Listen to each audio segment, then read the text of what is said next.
حضرت ابراہیم علیہ السلام کے بیٹے حضرت اسماعیل علیہ السلام تھے اور ان کے 12 بیٹے تھے۔ ان کی نسل اس قدر ہوئی کہ مکہ مکرمہ میں نہ سما سکی اور پورے حجاز میں پھیل گئی۔ ان کے ایک بیٹے کیدار کی اولاد میں عدنان ہوئے۔ عدنان کے بیٹے معد اور پوتے کا نام نزار تھا۔ نزار کے 4 بیٹے تھے، ان میں سے ایک کا نام مزر تھا۔ مجر کی نسل سے قریش بن مالک پیدا ہوئے، یہ فہر بن مالک بھی کہلائے۔ قریش کی اولاد بہت ہوئی، ان کی اولاد مختلف قبیلوں میں بڑھ گئی۔ ان کی اولاد سے قصہ نے اقتدار حاصل کیا۔ قصہ کے آگے 3 بیٹے ہوئے، ان میں سے ایک عبد مناف تھے جن کی اگلی نسل میں حاسم پیدا ہوئے۔ حاسم نے مدینہ کے ایک سردار کی لڑکی سے شادی کی، ان کے یہاں ایک لڑکا پیدا ہوا، اس کا نام شیبہ رکھا گیا۔ یہ پیدا ہی ہوا تھا کہ حاسم کا انتقال ہو گیا۔ ان کے بھائی مطلب مکہ کے حاکم ہوئے۔ حاسم کا بیٹا مدینہ منورہ میں پرورش پاتا رہا۔ جب مطلب کو معلوم ہو گیا کہ وہ جوان ہو گیا ہے تو بھتیجے کو لینے کے لیے خود مدینہ گئے۔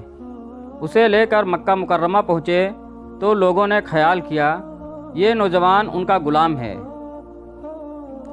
مطلب نے لوگوں کو بتایا یہ حاسم کا بیٹا اور میرا بھتیجا ہے۔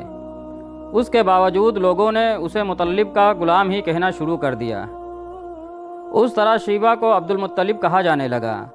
انہیں عبد المطلب کے یہاں ابو طالب، حمزہ، عباس، عبداللہ، ابو لہب، حارث، زبیر، زرار اور عبد الرحمن پیدا ہوئے۔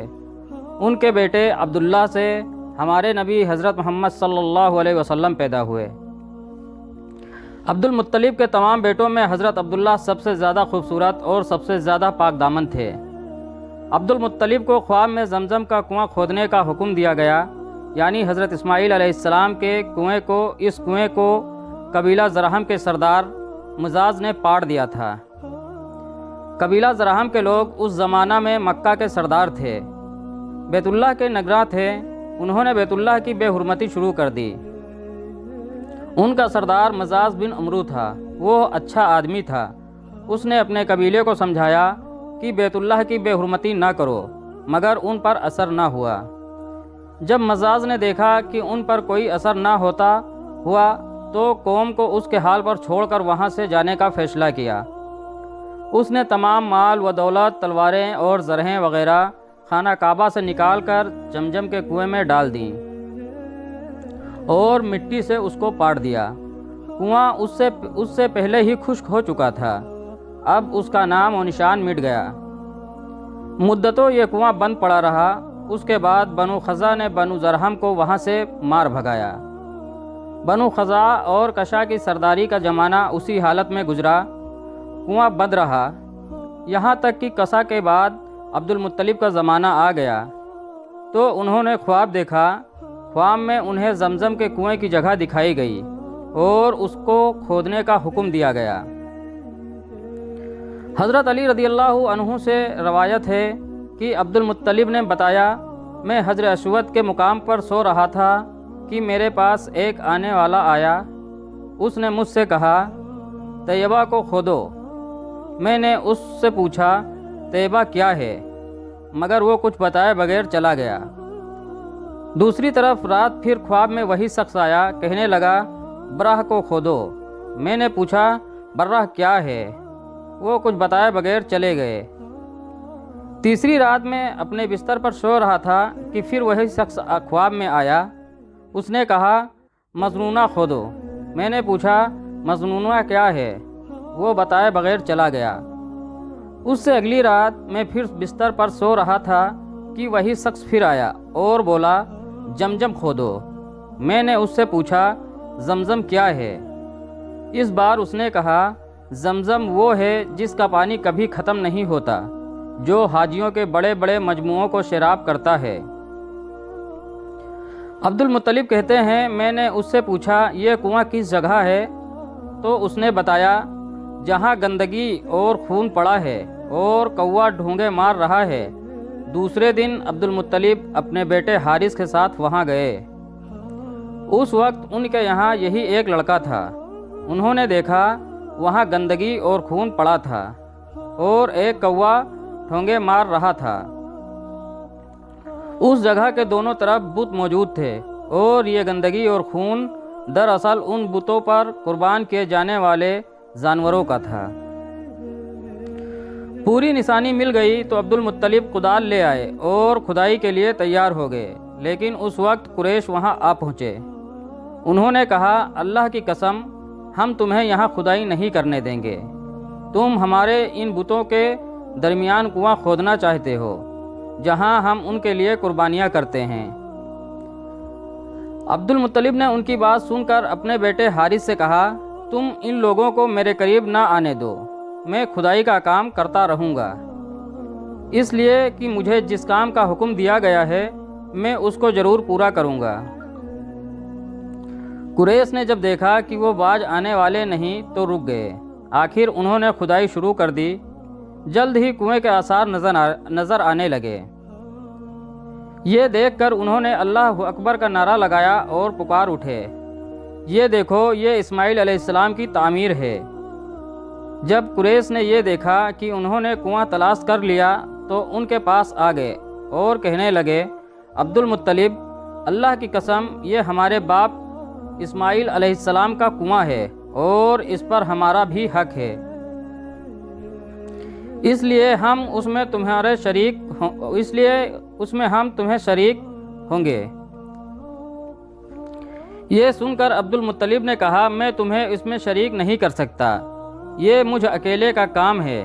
اس پر قریش نے کہا، تب پھر اس معاملے میں ہم تم سے جھگڑا کریں گے۔ عبد المطلب بولے، کسی سے فیصلہ کروا لو۔ انہوں نے بنو سعد ابن حزیم کی کاہنہ سے فیصلہ کروا لو۔ انہوں نے بنو سعد ابن حزیم کی کاہنہ سے فیصلہ کرانا منظور کیا۔ یہ کاہنہ ملک شام کے بالائی علاقے میں رہتی تھی۔ آخر عبد المطلب اور دوسرے قریش اس کی طرف روانہ ہوئے۔ عبد المطلب کے ساتھ عبد مناف کے لوگوں کی ایک جماعت تھی، جبکہ دیگر قبائل قریش کی بھی ایک جماعت ساتھ تھی۔ اس زمانہ میں ملک حجاز اور شام کے درمیان ایک بیابان میدان تھا، وہاں کہیں پانی نہیں تھا۔ اس میدان میں ان کا پانی ختم ہو گیا، سب لوگ پیاس سے بے حال ہو گئے، یہاں تک کہ انہیں اپنی موت کا یقین ہو گیا۔ تو انہوں نے قریش کے دوسرے لوگوں سے پانی مانگا، لیکن انہوں نے پانی دینے سے انکار کر دیا۔ اب انہوں نے ادھر ادھر پانی تلاش کرنے کا ارادہ کیا۔ عبد المطلب اٹھ کر اپنی سواری کے پاس آئے۔ جو ہی ان کی سواری اٹھی، اس کے پاؤں کے نیچے سے پانی کا چشمہ ابل پڑا۔ انہوں نے پانی کو دیکھ کر اللہ اکبر کا نعرہ لگایا۔ پھر عبد المطلب سواری سے اتر آئے۔ سب نے خوب شیر ہو کر پانی پیا اور اپنے مشکیزے بھر لیے۔ اب انہوں نے قریش کی دوسری جماعت سے کہا، آؤ تم بھی شیر ہو کر پانی پی لو۔ اب وہ بھی آ گئے اور خوب پانی پیا۔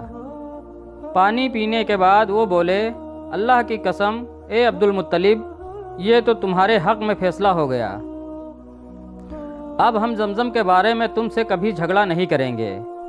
جس ذات نے تمہیں اس بیابان میں سیراب کر دیا، وہی ذات تمہیں زمزم سے بھی سیراب کرے گا، اس لیے یہیں سے واپس چلو۔ اس طرح قریش نے جان لیا کہ اللہ تعالیٰ عبد المطلب پر مہربان ہے، لہٰذا ان سے جھگڑنا بے سود ہے اور کاہنہ کے پاس جانے کا کوئی فائدہ نہیں۔ چنانچہ سب لوگ واپس لوٹے۔ واپس آ کر عبد المطلب نے پھر کنویں کی کھدائی شروع کی۔ ابھی تھوڑی سی کھدائی کی ہوگی کہ مال دولت، تلواریں اور زرہیں نکل آئیں۔ اس میں سونا اور چاندی وغیرہ بھی تھیں۔ یہ مال و دولت دیکھ کر قریش کے لوگوں کو لالچ نے آ گھیرا۔ انہوں نے عبد المطلب سے کہا، عبد المطلب، اس میں ہمارا بھی حصہ ہے۔ ان کی بات سن کر عبد المطلب نے کہا، نہیں، اس میں تمہارا کوئی حصہ نہیں، تمہیں انصاف کا طریقہ اختیار کرنا چاہیے۔ آؤ 500 کے تیروں سے قرع ڈالتے ہیں۔ انہوں نے ایسا کرنا منظور کر لیا۔ تو 2 تیر کعبے کے نام سے رکھے گئے، 2 عبد المطلب کے اور 2 قریش کے باقی لوگوں کے نام۔ جب پانسا پھینکا گیا تو مال اور دولت کعبہ کے نام نکلا، تلواریں اور زرہیں عبد المطلب کے نام اور قریشیوں کے نام کے جو تیر تھے وہ کسی چیز پر نہ نکلے۔